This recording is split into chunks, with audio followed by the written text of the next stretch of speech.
فيها في النصف كرة لماسكيرانو.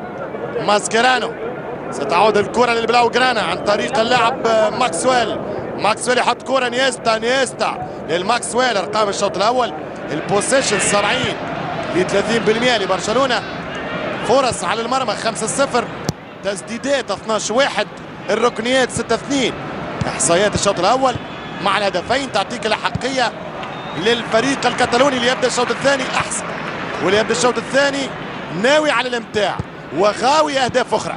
تمشي الكرة شاهي انه يفرج العالم على هذه الماكينة. تمشي كرة ممتازة جدا، 10 تمريرات وميسي يدخل. ميسي حط كرة مش معقول، لا خرجت ما عادش نعلق.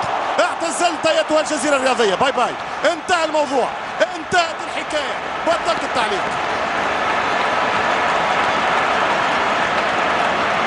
وين نبطل يا ميسي؟ وين نبطل يا بارسا وانت موجودة؟ وين نبطل يا ميسي وانت موجود؟ الله يا ظروف، اشكرك ايتها الظروف التي جعلت منك لاعب يا ميسي. اشكر الظروف التي جعلت منك لاعب يا ميسي. شوف الكرة محلاها، واحدة عند المعلم، الثانية الامبراطور. هاي وينو الامير الصغير؟